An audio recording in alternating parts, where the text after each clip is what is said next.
Good morning, everyone, and welcome to our next session, which is looking at how to grow a disruptive business. My name is Shalina Begum, and I'm your chair for this session.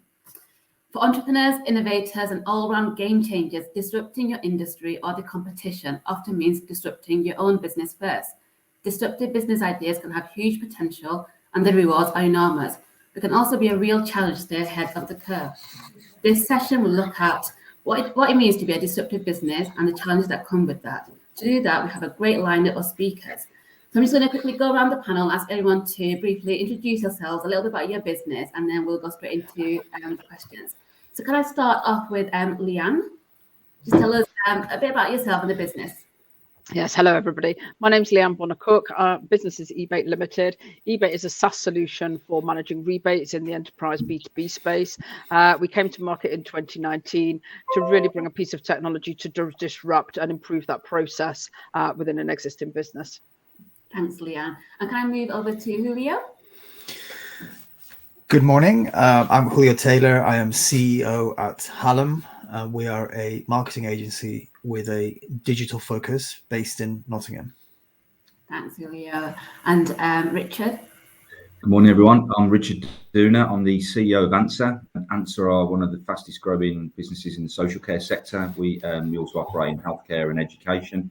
And we created Anster specifically several years ago to disrupt the social care marketplace. Thanks, Richard. And just moving over to Nick. Hi, I'm Nick Ferrar, a director of our firm Adamson Jones. We're a firm of patent and trademark attorneys that help people understand and protect their intellectual property from cradle to grave. Thanks, Nick. And finally, Jody. Morning, everyone. I'm Jody. I'm a partner at Shakespeare Martineu. We're a national law firm, and I'm based in the Birmingham office. So we work with a lot of founders and investors, right from that initial sort of startup all the way through the growth to exit. Thanks, Jody. Leanne, I'm going to just kick off with you first. You launched the business in 2018, brought your technology to market a year later. Just tell us, this is about this growing a disruptive business. What was the idea behind it? How did you come up with your sort of light bulb moment, and what drove you to get to where you are today? I think for me, it was understanding that there was a gap in the market. So I'd previously run a technology business, building bespoke solutions, and we were continually being asked about this problem in the market around rebates and managing the rebates. So that sort of like really was my validation that there was a gap in the market. And for me to bring a product then to market was about really understanding the root cause of that problem, what it was, and how the piece of technology could be disruptive. So the ethos of our business was always around people, process, and technology. So the technology underpins what's happening today, but really it's really identifying the problem that's there and how you can improve it significantly with the use of technology. So it's not just about, for me, the efficiencies that you can gain, it's also about the analytics that you can get them from digitizing such process. So for me, it was part of that whole finance transformation. So that's where the idea was born from. Obviously, to build a piece of tech in a disruptive way is a challenge, and I'm sure we'll come on to a lot more of that later on. And for me as a business owner, that's when we decided to go out for VC funding, just so that we could accelerate the product a lot quicker and get to market. I think if you don't, you end up missing the boat and you're held back a little. So that was our overall experience. Yeah, and when you were thinking about the gap in the market, I mean, were there other solutions out there? Was it the fact that you wanted a unique product, or did you go in the market thinking, I'll make something better? No, there were some products out there that did it to a certain extent. So one of our challenges was that within the ERPs, they managed rebates within them, but in a very simplistic way. What was missing was that whole end-to-end process. So products did a part of it. So in terms of the category, there was nothing really there that was defined. There are competitors in the market now, and I think for me, when we talk about disruption and disruptive tech, it's about having that roadmap that really blends with what the customers are looking for, and you're just continuing to disrupt. The roadmap is just a continuation of that disruption as time goes by. And I know you sort of mentioned funding. We'll get into funding later, and spoke to Jody as well. But did you get funding right at the beginning, or was it a sort of a journey that we decided we need funding to get to the next stage? So we didn't get it right at the very beginning. So we were fortunate enough that we built out the technology platform to MVP really, and then we went for funding. So we'd acquired our first customer we had a very rudimentary MVP, and at the point of acquiring our first national customer, we had to build out the product. So at that point, then we did go out for funding. The challenge there that you have is obviously you're trying to create a marketplace that is disruptive, and it's somebody taking a chance, isn't it, that they believe in the problem, and they believe in you to be able to solve the problem. So yeah, absolutely, it was interesting, and I think for any business, if any of you've been through it, I think finding money for an early stage business is always a challenge anyway. Yeah, absolutely. And thanks, Leanne. And just moving over to yourself, Richard. You've got it's a firm. It's backed by BGF. Is that right? That's correct. Yeah. Yeah. So it's a social care firm, and you use technology and innovation to drive change, not just in Birmingham where you're based, but across the UK. Just tell us a bit more about how that technology is being disruptive and how you guys are working with the local authorities to, help in that, big sort of social care sector. Certainly, yeah, sure. So when we set Anster up, I think it was just over 3 years ago, we were primarily trying to solve the problem that social care as a marketplace hadn't seen really any innovation or limited innovation for a long period of time. I'd operated in a lot of markets, and I was quite surprised at the lack of innovation and disruption that had taken place in the sector. So we set out on a bit of a journey really to try and do things differently, try and do things better, and try and use technology at the heart of that to disrupt and change the status quo and how things had operated for our customer base. So all of our services and all of the solutions we provide are technology underpinned, but they're also then about people at the front end. So it's about how you link technology and people together to drive better outcomes for our customer base. And in doing that, we really got involved with some really innovative ideas and concepts. We do things like virtual reality for front users of social care, for providers of social care, to understand actually what it looks like in the eyes of a child that's in an abusive situation, a disruptive situation, etc., etc. We've got data analytics. We've got services that are underpinned by technology, but are really compliant to statutory requirements of frontline delivery. So our aim was to provide services and solutions that supported end-to-end the life of a frontline provider of care, but actually we provided them with service and support. So we did that, and we built the business up over a period of years, and then through that we then refinanced the business, and then we went out for and did an equity raise this year, and as you mentioned, Julie, we got backed by BGF. So we've been on a really interesting journey over a short period of time, but our aim's always been, and the ethos of the business and everyone that works in the business has always been, how do we do things better? How do we improve the people and the frontline services that we support? And that I think is that the value that we've always tried to hold true throughout that journey so far. Yeah, it's one of those, isn't it? Like the social care sector, you don't automatically think of it with technology. Correct. In fact, I guess in the last, 18 months or so, especially with COVID and the impact that's had on the social care services and the families, services like yours have been more important than ever.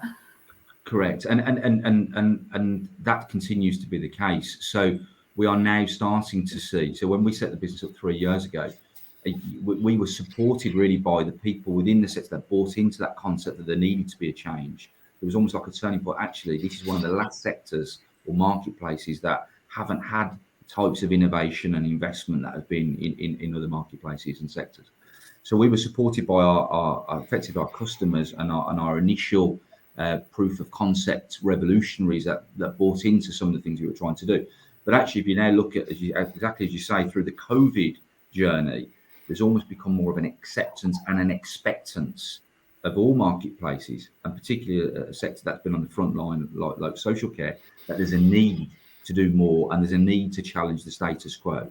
So, yeah, I think we've been on a journey as a business, but so's the sectors that we support and serve as also. Yeah, thanks, Richard. Julio, I'm going to just move on to yourself. So, to tell us a bit about your business and how you guys are disrupting or challenging the status quo. So we Hallam has existed for over 20 years. So we're in a privileged position because we've seen several really landmark changes and in the economy. Every few years since the year 2000, when the first sort of digital transformation happened, there was this race to adopt the internet, to take it seriously, and it reached a certain point of maturity or saturation where it was no longer a sideshow or a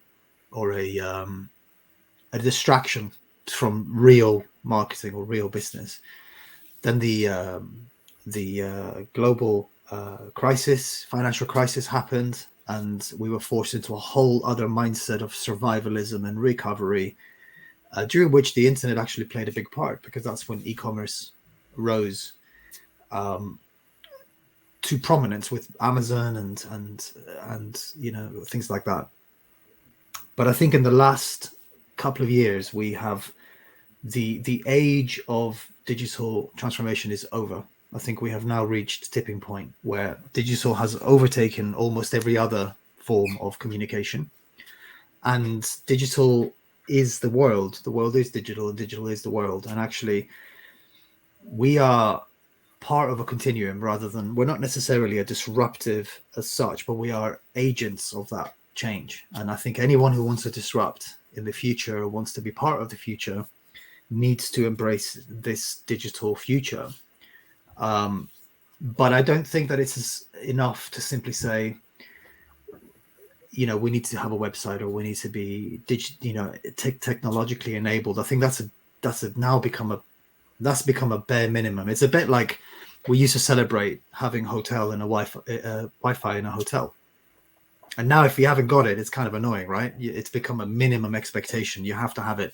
Digital transformation is the same thing. If you haven't already done that by now, you're behind the curve and you're not going to disrupt anyone. The next great barrier, the next great open field is what we call the transformational 20s, which is that the next decade is going to unleash a wave of transformation that will be unlike any before it. I think the speed at which we're able to communicate and we're able to do stuff with customers, with product, with tech, with tools, will enable a speed of transformation, and it will demand a speed of transformation that is unprecedented, in my opinion. Sorry to use that word, unprecedented. It's overused.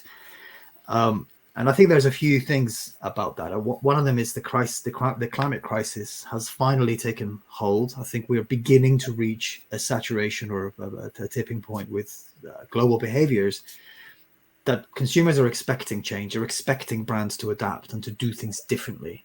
And they don't necessarily know what that different is, but different is enough sometimes. So I think we're going to see this kind of gold rush, or this race to be drastically different to the past, whether we're adopting, social policies or environmental policies or wherever it is. I think the next 10 years are going to be a sprint to a finish line that hasn't yet been defined. But what we know for sure is that it has nothing to do with the last 10 years. Mm-hmm. So I think the word digital transformation and that whole mindset needs to retire, needs to go to bed, because it is the past. And if we're talking about being disruptive, we're talking about embracing the unknown and simply racing towards the horizon as we figure out exactly what's there. We don't know what's there. That's going to be quite challenging, isn't it, when you're not sure what's happening over the next 10 years? And, as agents of change, how do you keep up with the change? Part of it is being bold about the choices we make, and one example of what I'm talking about is there is a huge trend and transformation happening in digital at the moment, which is the cookies that power the internet and have allowed brands to track and to advertise. That's going away, right? So that isn't as simple as the cookies are going away. It means that the only way for brands to retarget their customers or to have their customers come back is for them to like the brands that they buy, because the human brain is now the recall mechanism, because we can't track them anymore, right? So what does that mean for the way marketing happens? What does it mean for the way people buy products? What does it mean for the way that we communicate about the things that we do?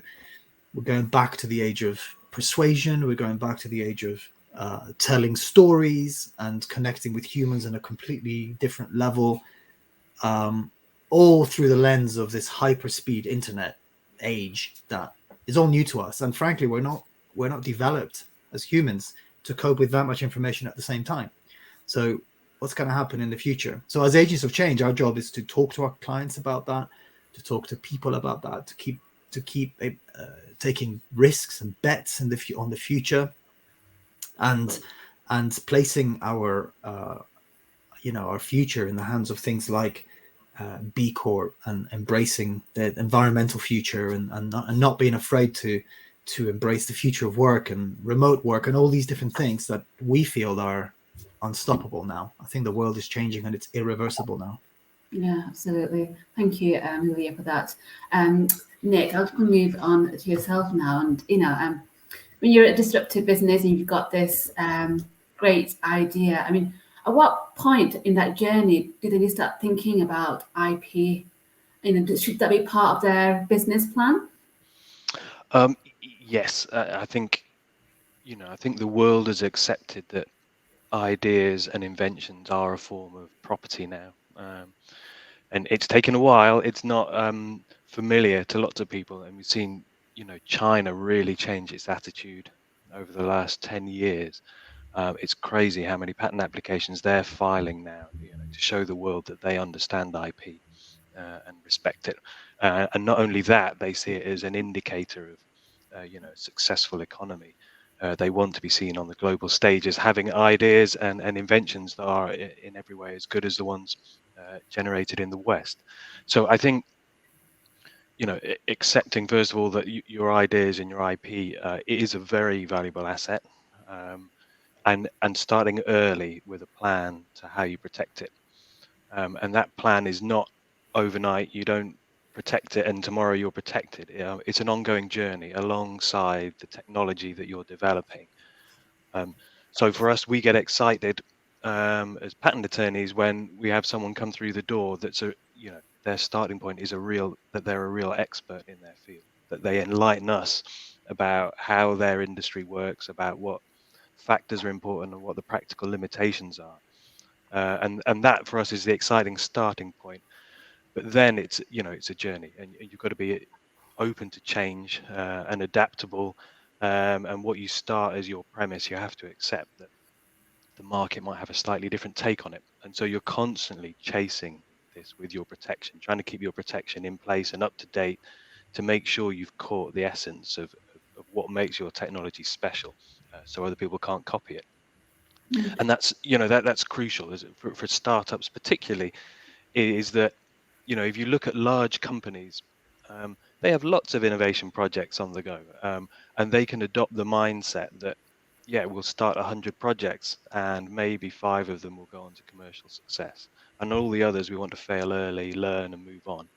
But when you're a startup, you don't have that luxury. You've got an idea or 2 ideas and you have to make it work. And you don't have the economies of scale to offer it cheap like large companies.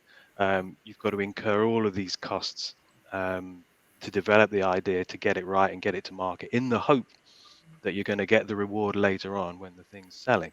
And so along that journey, the protection is crucial. At any point, if a larger or other established player in the industry can copy you along that journey, then all of that hard work is done for.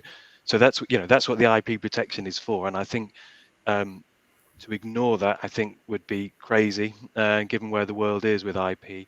But also to ignore the opportunities it gives you. We see the value, particularly when companies come to exit. It's very hard to value the IP along the journey, but when a company goes to exit and we see exactly how much of a markup is placed on that intellectual property, as an indicator that this will go on to commercial success if it's not already, and that it can sustain the commercial success by stopping people copying, then that's become this really important indicator. And you talked about funding earlier. I think it's so important for funding. It's almost become a checkbox now. Have you done everything to protect your IP? Yes or no. The ones that put yes and have a very clear mark in the ground about what their IP is, they're far more likely to get funding. And people are really sort of prioritizing it in many ways now. Is that if it's not a tech offering that's well protected, where's the value and where's the longevity of it? And is it the software that's being protected alongside the code? Well, yeah, software is always a hot topic. You know, and in where the legislation is and the forms of protection available, software is quite tricky sometimes. It can fall through the cracks. You have copyright, which will protect your software when it's written, but it only protects you against someone copying it verbatim. So if someone literally is distributing your software without your permission, you can stop them with copyright. But it doesn't protect the idea behind the software, and that's the difficulty. If you want to stop someone copying the function of your software, you have to turn to patents, and patents for software is a challenging area. But I mean, if in the first talk of the day, there was the talk about being obsessed about the problem. We adopt the same mindset when it comes to software as patent attorneys. Is the software bit of it's sort of invisible. We are focused on what is the technical problem you've solved, and have you come up with a technical solution to that problem that's novel. Forget that you've implemented it in software. What's the wider system? And if that is a technical contribution that you've come up with, then we can normally protect it, whether it's software implemented or not. Thanks, Nick. Just moving over to Jody now, and Nick's mentioned how important IP is, especially when you come into funding, and Leanne and Richard have both gone funding themselves. So Jody, just tell us, as a funder, what are you guys looking for, and what are the challenges when businesses come to you and they're looking for funding, and they're a disruptive business and the ideas new, and it's a bit scary, isn't it? Like what the impact of that particular idea on the market is going to be a success or not, and you guys are in the sort of throes of it. Yeah, so I mean, this is really interesting for me because part of what we enjoy is just learning about lots of different businesses. So there's obviously tech in loads of different businesses. I've actually acted for BGF on a number of investments, so it's really interesting to hear from Richard on that. And we sort of talk about sort of the triangle that investors look for. So, they look for a good product, yes, but they also look for a good management team. And that's really, really key to their investment. They want to get under the skin of that business and get to know the people behind it. And also looking at, the forecast, the numbers stack up. I think when it's a tech business, Nick's mentioned there's extra due diligence around the technology, who owns it. Is it scalable? Is it defensible? How easy is it to copy that technology? We also see sort of cybersecurity reports and those kind of checks. And we also have all the sort of legal side of policies and everything else. So have you got those policies and protections in place? I think the key thing is really just to be prepared. So as lawyers, whether it's an exit or whether it's an investment, we say be prepared. So if you get asked all of these questions by an investor, you've got answers to those questions. But the management team is really key. So it's okay to have all these good ideas and the technology, but if you don't have the right people in place behind you to drive those and to support it, then the idea is not really going to go anywhere. I think that's the answer. Yeah, and in sort of your role, are you beginning to see more and more businesses, sort of coming to you guys with disruptive ideas, and what kind of challenges are they facing at the moment, especially trying to grow the business? Yeah, I think there's been stories of really great successes, particularly in the Midlands. There's been Gymshark, which everyone's heard about, and more people are actually launching businesses than ever before. So I think Julio's right. This is just going to be an area that grows and grows and grows. We are seeing also, as Julio mentioned, a focus on the environmental impact of the investment. So investors will look at that, and they will need to be able to satisfy their investors that they're complying with all of their environmental, social, governance obligations and sustainability. And I think that's really another key area for the future, that people have to be able to say, we've got this great idea, we've got this product that is really fulfilling a need in the market, but also it's an environmental, it's environmentally sound, and it's going to be something that is sustainable in the future. If I could just add sorry, Julio, if I could just add a point to Jody's last point there, is one of the privileges that we have is that we see things right at the front end of what's coming, because we're in marketing, we're in communications, we're often working at the forefront of what brands are trying to do. And we're seeing two things that are really key. One of them is money is moving to environmental areas from places where they couldn't care less about the environment, to be honest, because it's a sound investment. So yes, it's important. Yes, the environment is important, but there is also money being invested from areas where they're not ever really had a track record of environmental contributions, but the money's moving there because it's a good investment, because that's where the future is headed. So regardless of the ethics or the rights or wrongs of doing it, there is an opportunity there. And the second thing that we're seeing is there are organizations that we work with who have already told us that environmental credentials and environmental credibility are important factors for who they can do business with in the future.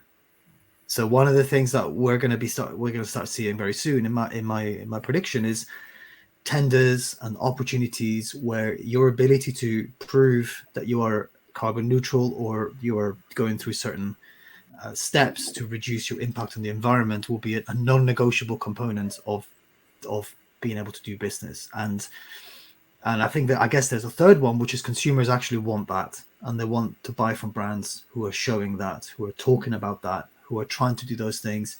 And I think those things are converging into this point where, social and environmental impact is as important as profit, as important as product, as important as innovation, and all those different things. Whether you agree or you don't, that's a separate debate for a different entire day, I guess, as to whether you should or shouldn't care about the environment. But the fact is that it's a financial pull that now is unstoppable. It's a sea change that we now have to be part of. Yeah, absolutely. I mean, amount of businesses now that are sort of looking at the ESG credentials and actually doing something about it. And I guess, if you're a disruptor for the future, that's going to play a huge part. Let's talk about disrupting businesses. I mean, often, people are always talking about the next unicorn, and, here, not far away from Manchester, we've got more than 10 unicorns in the region. And, people talk about the next, finding the next Facebook. Do you think that creates an unrealistic expectation about creating disruptive business? People need, people sort of having to think big, or is that, we need to have more of a conversation about what really is a disruptive business? Does it have to be the next Facebook, does it, or the next unicorn? I would say, for me, I filed a lot of patent applications, and I can categorically tell you I don't have one unicorn on my books. And I have loads of, SMEs and startups that have done very well. And it's about defining their goals. If you're an investor, okay, maybe you're looking for the biggest return on your investment. But if you're an individual or a startup and an SME, the outlook's very different. First of all, you love what you're doing and you're trying to make it pay for you often. And actually just to have a career out of it might be enough. But I think what's often overlooked in terms of disruption is in kind of established SME space is that it's about surviving as a business, and you have to innovate. You can't get trapped into a supply chain where everything is based on price, and the product or service you provide is stripped back to literally how much does it cost. You have to break out of that, and you have to disrupt in some extent, but not on the scale that people think about. The massive unicorn, but you have to push forward. Just to stay alive. Otherwise, you're trapped, and there's no reason why anyone's going to choose your products and services over someone else's unless it's a service or a cost that's preferable. I guess it's not, if you're going to set out just to be a unicorn and that's Facebook, you're probably not going to make much traction. Correct. I think it's important to bear in mind that the unicorns that people typically hold up as examples to follow, none of them began with the same business model that's taken them to the state that they're at. Like Netflix was literally sending DVDs in the post for years before they even thought about streaming, and they were hours away from selling their business to Blockbuster. And Facebook started out as something completely different that had no financial model. Google had no ad revenue for the first 5 years of its existence. So I think the point is, like, you become a unicorn because you're market oriented and you continue to change your product to suit the demand of the consumer, rather than you have a master plan that's going to be $1 billion company on day one and you know exactly how that's going to happen. I don't think that's ever happened, and I don't think it will ever happen, because I think if you have a plan that is rigid and doesn't evolve, you'll get left behind by the transformation of the planet, and your great idea from 2021 will be a relic in 2026 because it hasn't changed. And I think you can apply that path to almost any so-called unicorn in the present.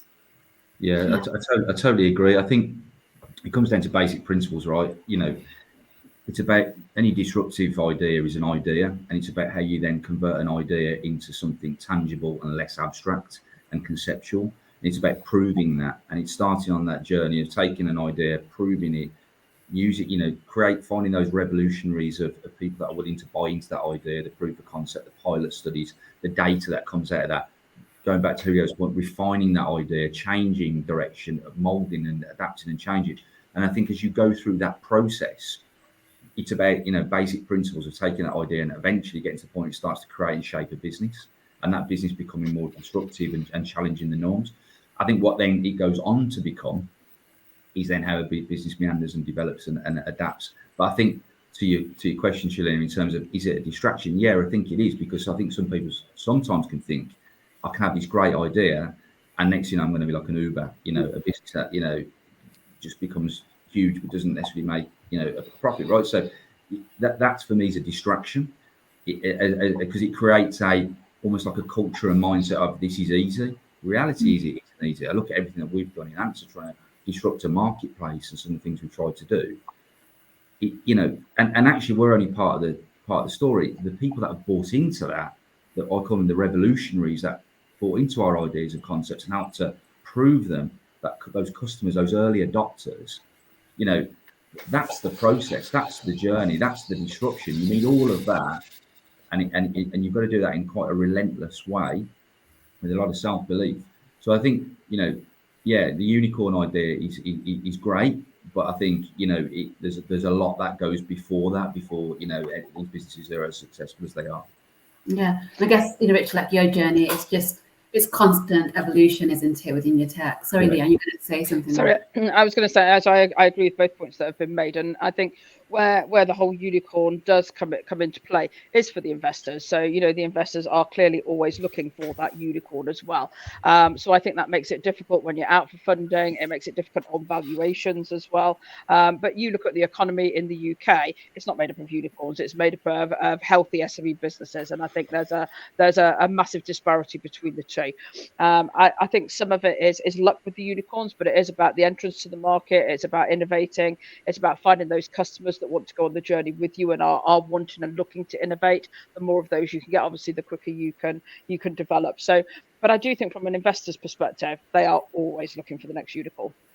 What do you say to that, Jody? It's very different. So I think ideally they'd always like a unicorn, but I think you know, that they're sophisticated investors, and if they can get year-on-year growth, you know, that's what they'll be looking for, and a good return to everyone. And if it's a unicorn, I think that's you know, that's a bonus. But I think it is something that it develops over time. You don't go from zero to unicorn overnight. And I think Richard's point is a good one as well. You know, the investors are there. It's very much a partnership, and if you get the right people on board, they have so much expertise, as well as like other advisors that people can go and speak to. You know, people who advise investors all the time. There's so much advice out there, and speaking to other portfolio companies as well, I think is a really good resource for advice. I mean, if everyone could just back unicorns all the time, I'm sure that they would. Because we were talking about investment and the kind of ethical, green and social benefits of technology. I wondered, because we've got Richard and Leanne here, and you know, Richard, obviously your business had some obvious ethical credentials, and whether you had different experiences of achieving investment and backing to get to where you are now. So I think what I found going through the investment sort of journey and that sort of process was we passionately believe what we do. And I think when we were talking to investors and using BGF as the example, I think that they could see the passion we have in what we're trying to do and what we're trying to achieve. Yes, it is a sound sustainable business model that we have, but also there's an ethical, good value sort of impact that it creates. And I think that was important. I think that was important as part of the process. But I also think it came down to probably a handful of things as we went through that sort of investment journey. Is the product good? Does it do something that other products and our business model, does it do something that others don't? Is there a belief and a passion from the people that are running that business that they believe is will be successful? The strong capability of a strong management team, that can they deliver the plans? Have they proven and they tested it with their customer bases? And is it more than just an abstract idea? Have they gone past the conceptual phase and they're into actually true delivery? And then, the numbers, numbers will always be important to any investor in any business. Going back to Jody's point, that is, the business investors are looking for good numbers in terms of performance and forecasts, as well as actual. So I think for me, what I found was, yes, there was a really important part of our journey that we went on as part of that piece, but it was broader than that. When we went into the investment stage, as disruptive as we are, it also came down to some of those fundamentals that were really important from that in that investment journey that we went on. Thanks, Richard. And Leanne, you had it was quite a challenging period for you when you get investment. It was, but I agree with all the points that Richard's made. I think it's about that idea and really your product market fit. So what have you done to establish that product market fit? Where's the customer base? What does it look like?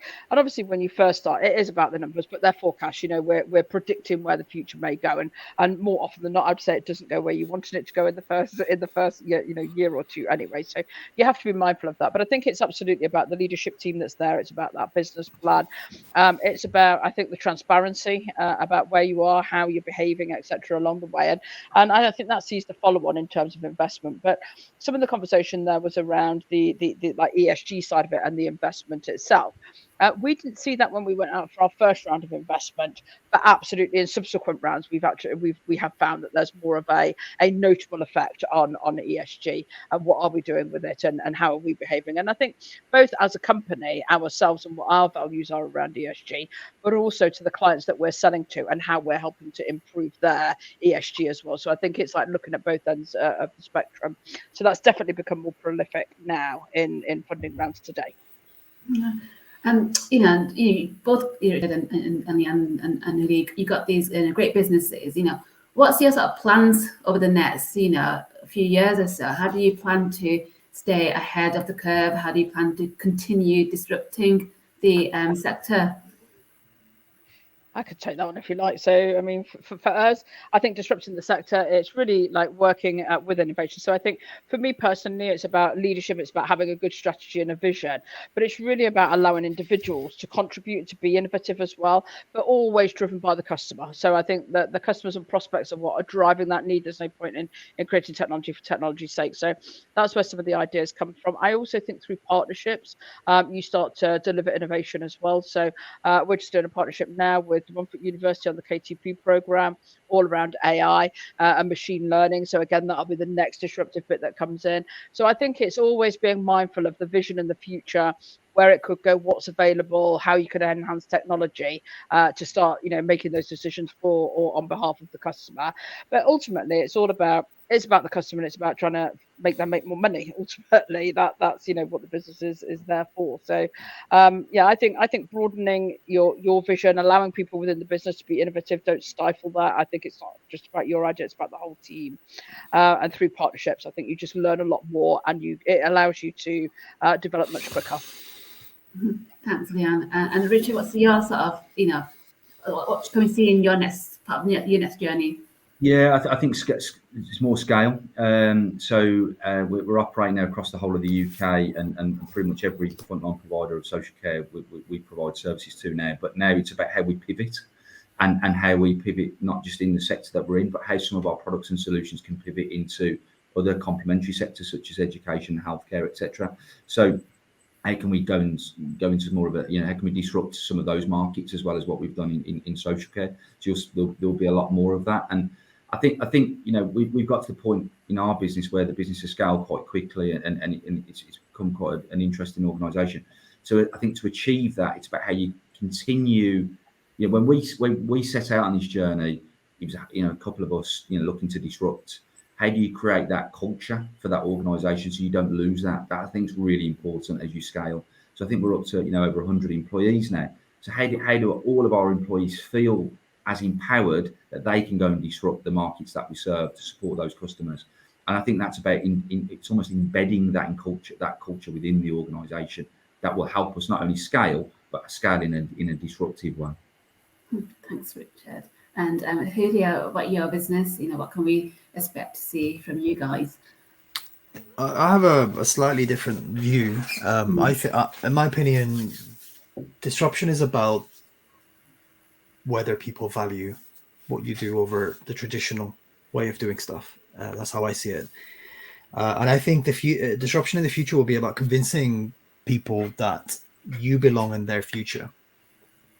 And I think that technology will become increasingly invisible and increasingly a